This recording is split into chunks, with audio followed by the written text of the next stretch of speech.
Hello students, I am Purvi Kapoor. Today we are going to start our same chapter, that is nutrition in living organisms. ये nutrients and nutrition हमने कर लिए थे कल, उसके types भी पढ़ लिए थे। आज हम start करते हैं अपना new topic, photosynthesis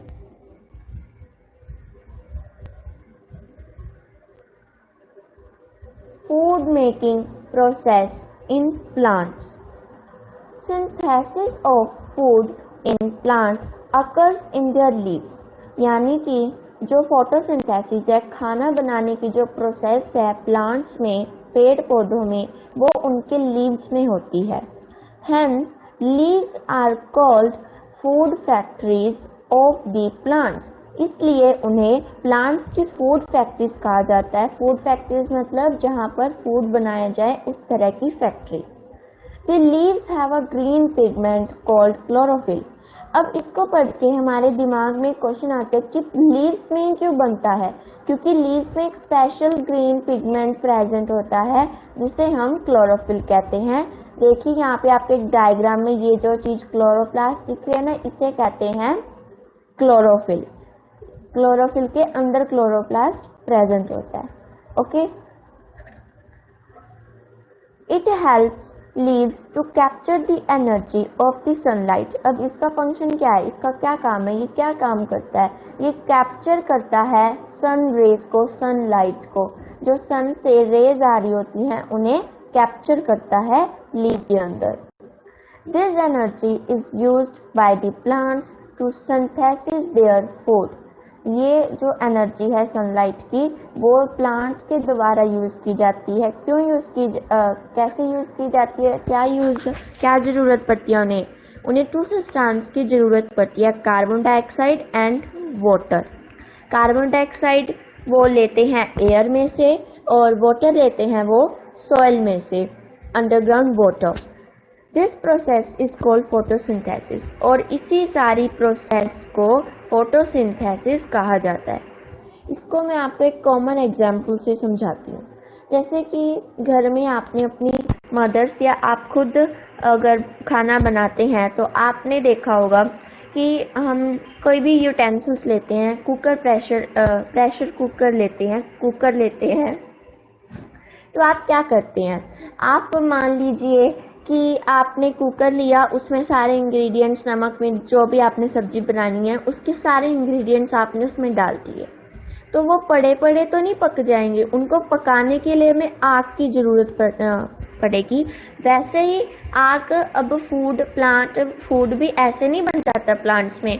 तो यहाँ पे आग का काम कौन करता है, ये सन आग का काम करता है. यहाँ पे ये सन यहाँ पे आग का काम करता है. ठीक है, आप सोचिए कि ये जो क्लोरोप्लास्ट है, क्लोरोफिल है, ये कुकर है. इसने अपने इंग्रेडिएंट्स ले ली, जैसे हम नमक मिर्च या कुछ भी पाते हैं. नमक समझ लीजिए आप कार्बन डाइऑक्साइड और मिर्च समझ लीजिए आप वाटर, जो ये अलग अलग जगह से ले लेता है. ठीक है, अब इसको फायर की जरूरत है, खाना कैसे पकाएगा, ये ले लेता है रेज सन से. ठीक है, आई होप कि आपको ये समझ आ गया होगा. तो अब हम आगे बढ़ते हैं.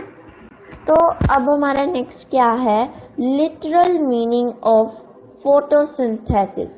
फोटोसिंथेसिस का मतलब क्या होता है, जैसे हमने पिछली वीडियो में पढ़ा था ना कि ऑटोट्रोप और हेटेरोट्रोपिक का भी अपने आप में मतलब है. तो फोटोसिंथेसिस भी 2 वर्ड से मिलकर बना हुआ है, फोटो और synthesis. Photo means light, sun rays कह सकते हैं. सिंथेसिस मीन्स टू कंबाइन, मतलब उन्हें साथ में जोड़े रखना, साथ में जोड़कर कुछ बनाना. तो अब हम इन दोनों वर्ड को मिलाते हैं, इन दोनों वर्ड के मीनिंग्स को मिलाते हैं, तो देखते हैं क्या बनता है. Photosynthesis means making stuff using light. यहाँ पे स्टफ से क्या मतलब है, प्रोडक्ट्स. जो उसने कार्बन डाइऑक्साइड और वाटर तो ले लिया, सनलाइट भी ले ली, तो क्या बनाया उसने ग्लूकोज और ऑक्सीजन बनाया, तो उसे यहाँ पे स्टफ कहा गया है. तो फुल मीनिंग क्या बना फोटोसिंथेसिस का, making stuff using light, light का यूज करके stuff banana. Okay, this process is called photosynthesis. अब इक्वेशन है फोटोसिंथेसिस की। What is the equation of photosynthesis? यहाँ पर देखिए, जैसे कि हमने पढ़ा, वो पहले अपने मटेरियल्स सारे इकट्ठे करता है। एक तो वो लेता है कार्बन डाइऑक्साइड, दूसरा वो सब्सटेंस लेता है वाटर। इन दोनों को मिलाकर अब क्लोरोफिल लीव्स में बनता है और लीव्स में क्लोरोफिल प्रेजेंट होता है। तो क्लोरोफिल तो उसके अंदर होता है, लीव्स के अंदर, और वो सन से वो सन रेज भी ले लेता है, जो एनर्जी के फॉर्म में, फायर के फॉर्म में उसे यूज करता है। तो ये दोनों होगी उसके इंग्रेडिएंट्स, ये होगी उसकी फायर, और ये इसको आप मान लीजिए कुकर। तो फिर जब ये फायर उसे देगा, खाना पकने लगेगा, तो आपको दो सब्सटेंस मिलेंगे, sugar and oxygen. Sugar means glucose. Glucose हर चीज में प्रेजेंट होता है शुगर्स के रूप में, ओके।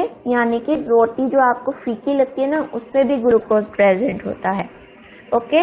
और ऑक्सीजन जिसका आप यूज करते हैं सांस लेने में, आपने सुना होगा कि ऑक्सीजन हमें प्लांट से मिलता है। तो हमने फर्स्ट पार्ट कर लिया इस चैप्टर का, सेकंड पार्ट भी आज हमारा कंप्लीट हो गया है। थर्ड पार्ट आपको कुछ ही दिनों में प्रोवाइड कर दिया जाएगा। और जो हमने पैराग्राफ्स में बोल्ड में जो वर्ड्स लिखे होते थे, उन बोल्ड वर्ड से आपका क्वेश्चन बनते हैं। Thank you for watching our video.